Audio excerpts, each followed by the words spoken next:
Al termine della presentazione ufficiale del 48esimo Rally del Friuli e delle Alpi Orientali siamo con Mauro Zamparutti, membro del comitato organizzatore, e parleremo dell'annullamento della prova speciale Città di Udine. Mauro, cosa ci puoi dire di più? Beh, semplicemente questo per togliere, non dare adito polemico oppure altre mille cose che si possono dire su questo. Molto semplicemente nell'ultima riunione tecnica di ieri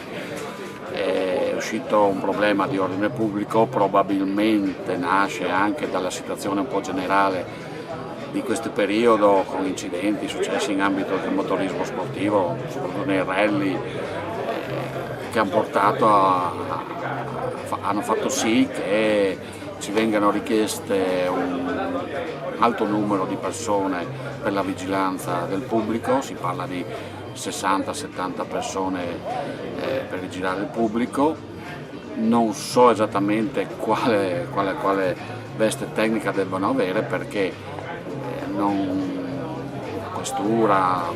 sempre collaborativa anche in questo caso, ovviamente non ha la possibilità di disporre di questo numero di persone. Inoltre la posa di recinzioni in tutte le aree ridefinite tra l'altro per il pubblico, con il rischio anche che nel caso in cui nello svolgimento della prova dovesse succedere qualcosa di diverso, qualche movimento strano del pubblico, cose di questo genere, la prova possa venire sospesa ed annullata in qualsiasi momento. A questo punto semplicemente abbiamo preso atto che forse era meglio non avventurarsi in una cosa che magari poteva essere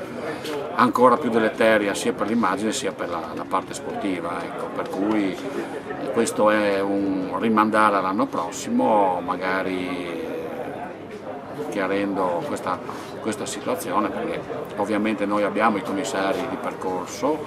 però ci hanno detto che non erano idonei a svolgere questo compito. Probabilmente dovremmo vedere se vogliamo fare questa prova, non so, qualcosa tipo l'istura dello stadio, qualcosa del genere, però è evidente che la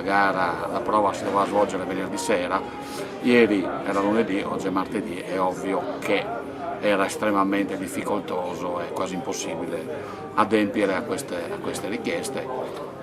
che sono a mio avviso anche legittime, però che non ci lasciano altro spazio che annullare la prova, insomma. Dobbiamo dire ovviamente che lo spirito collaborativo della questura, prefettura, provincia, comune è il massimo, però penso abbia giocato molto gli ultimi fatti così tragici che hanno investito il mondo dell'automobilismo, qualche volta anche strumentalizzati, perché si tratta anche di incidenti con macchine da gara, non in gara, abbiamo letto cose più strane, insomma, più